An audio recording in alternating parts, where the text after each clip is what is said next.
Hey, welcome. So this video is going to be on Selena Gomez's newest launch in her Rare Beauty makeup line. It is the Stay Vulnerable makeup collection, and it comes with 3 products: a eyeshadow, a blush, and a gloss balm. And each of these comes in 5 shades, and they all coordinate with each other to create like monochromatic color stories.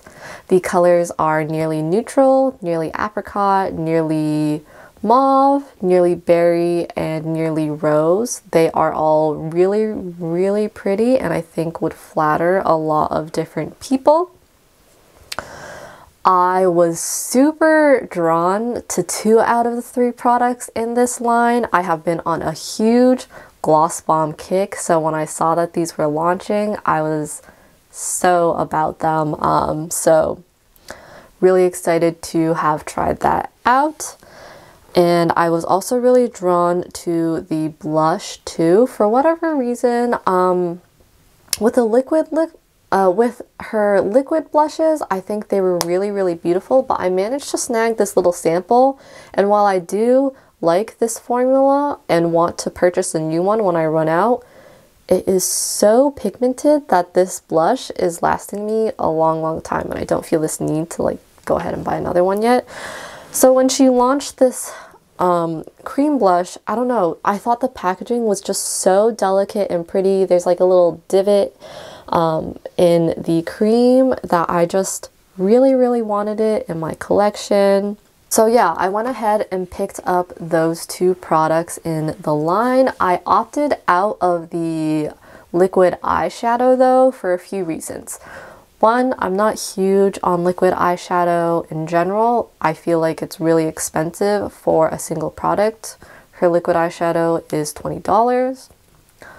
2, I have a lot of pinks in my collection already. I just like went through a pink eyeshadow trend once upon a time. So I feel like I could easily achieve something that could match my blush if I wanted that sort of look with something in my collection already. And then 3rd, I feel like I'm not huge on the monochromatic gimmick in this line. I feel like matching your blush to your eyeshadow was already a cool trend that was easily accessible just by putting your blush on your eyeshadow. Of course, this works much better with powder formulas in general. I feel like any powder blush will work beautifully as a eyeshadow.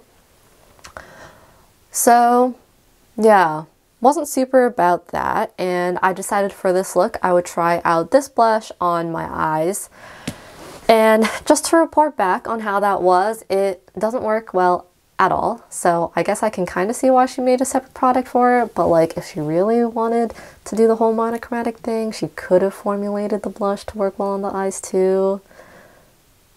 Maybe that's hard, but I have had a few cream blushes that I've popped on my eyes and worked a lot better than this. Anyways, as you can see, it's like completely creased already. I applied this makeup just for this look, so I haven't been wearing it very long at all, and it is super slippery. Doesn't feel like it's going to stay in place on my eyelid. It also made the eyeliner I put on top, usually this eyeliner stays in place just fine and it's easy to apply. It made that slip and slide all around, and I set it with an eyeshadow to make it work for this video, but I would never wear this blush as an eyeshadow out. I know it would definitely just like make all my other eye makeup slide away. So there's that. As for the blush as an actual blush formula, it is quite pleasant. First of all, it retails for $21, which is not bad. It's like what I would expect from Sephora. I think that the packaging, oh, first of all, this is a really small detail, but the box that it comes in has this little flap right here. So it's super easy to open this. I noticed it and I really appreciated it because I feel like I've had plenty of boxes where I have to kind of like dig to get this initial flap up. Yeah, just wanted to point that out. Super small detail. I've never been huge on Rare Beauty packaging in general, it just is not super up my alley. The font is like, okay, everything's just like shiny plastic. I don't know. It's nice, not super up my alley, but I felt like this was so pretty. I saw promo pictures of this and I was like, yeah, this really speaks to me. There is a mirror in here, which is comically small. It is not great for applying blush at all, but you know, it still makes for a pretty compact. The formula itself is a very nice cream to powder formula. When I go in with my finger, it is really pleasant to kind of swirl your finger in to this divot, frankly. So great job designing that. And I feel like it melts to the touch to create like kind of a moussey feel on my finger. And it never like, the way it melts doesn't allow you to pick up more product than you need.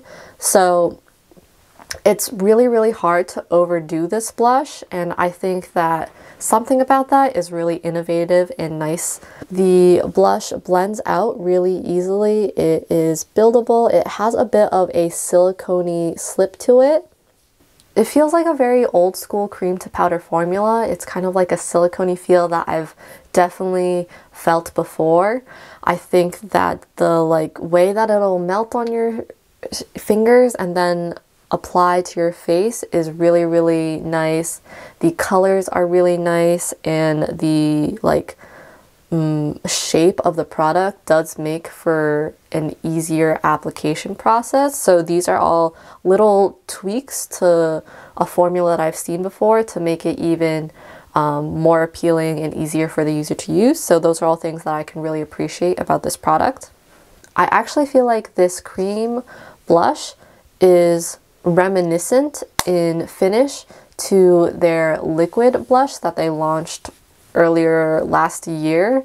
It is super, super skin-like. It has a matte finish but still looks really, really natural. It doesn't like dry out your skin by any means. It is a super, super thin formula. You can't feel it on the skin at all, and like even now it just feels like skin. It lasts really, really well since it's so thin and matte. I wore this all day the first day I got it and it lasted just fine on me. I do want to kind of do a more in-depth comparison video between their liquid blush and this cream blush formula, but I need to play around with them a little more before I get to that. So all in all, on the blush, it comes in beautiful colors that would work well on different skin tones. It is a beautiful product itself. The shape of the product is really easy and pleasant to work with. The formula makes it hard to mess up. The finish is really skin-like and long-lasting. The one thing I will say is that in the promo pictures that I've seen, I feel like the blush, nearly neutral, looks a bit peachier and lighter than the one that I have here. So it is a bit deeper and brighter on my skin than I expected, and while it's still beautiful, I feel like I have this color many times over in my blush collection already. Now on to the Gloss Balm. Unfortunately, I only have this tiny mini. I was making my order online and saw that they had a free sample that was in the color that I wanted the most. So I was like, oh, perfect, I'll just grab that. And they had like this nice picture of a deluxe sample that was super cute, and I thought, oh, perfect. But it came in this tiny bottle instead, which I shouldn't be surprised by. It's a free product. It's the same size as their like little blush sample that they sent out earlier this year. The thing is that like their blush is super duper pigmented and I only need a few drops for my whole face, whereas this lip gloss, I feel like I have to, it's so tiny, the applicator is so tiny, I feel like I have to dip back into the tube once or twice to get a full application on my lips. So after I tried it, I loved the formula so much that I actually went and ordered a full-size tube. So yeah, that'll tell you how much I love the product to begin with. So the Stay Vulnerable Glossy Lip Balm retails for $18 and it comes in the same 5 shades as the eyeshadows and blushes do. So it advertises itself as a hydrating, non-sticky, long-lasting lip gloss that cushions lips all day with soft, nourishing color and shine. And I would agree with that sentence there pretty much. Here is the color, nearly neutral, and it is a bit of like a brownie rose. It is quite sheer though, so I think that it'll look very, very different on your skin tone depending on what your lip pigment was like to begin with. I think that this color coordinates very well with the blush actually. So as far as their like monochromatic series, I will say that these do hit the mark on that. The formula itself is just really, really plush and pleasant to use. I am going to do a more in-depth video on the gloss bombs that I've tried so far because I think those are kind of one of my new favorite products. So I'll link that if I have it up already. I think that it is just so pleasant and comfortable on the lips. It is really, really plush. It has a beautiful shine. It has like a slip to it that doesn't feel like it's gonna go all over your face by any means, but it makes it like comfortable to wear throughout the day. Despite it being like really plush and conditioning, it doesn't feel thick on the lips at all, which is something that I appreciate. It's not sticky in the slightest, and I feel like where that balm quality really comes in is if I removed it, I feel like it would leave my lips feeling moisturized and nourished for quite some time after. In fact, I would say that this does a better job of moisturizing my lips than a solid handful of the balms in my collection do. So I could see this being like a really good throw in your purse kind of lip product that you can put on anytime. You can slap it on without a mirror, and personally I really like the sheerness that these gloss balms have. I really like the sheerness that these gloss balms have. I think it makes for a really natural, easy to use product, and in general, I'm not huge on really pigmented lip glosses, so I think this will vary person by person. But I think it's really, really fitting for a gloss balm product. It has a very slight vanilla cake sort of scent. It's really not too strong. I feel like when I'm applying it to my lips, there's just a whiff of sweetness that quickly dissipates, and I think I prefer that to a stronger scent. So all in all, this gloss balm checks a lot of boxes for me, just in terms of like how it makes my lips look and feel. The quality is definitely there. So that wraps up my thoughts on the Stay Vulnerable makeup collection. I am really, really pleased with the 2 products that I have tried so far, and I think that they would flatter and please a lot of other people as well.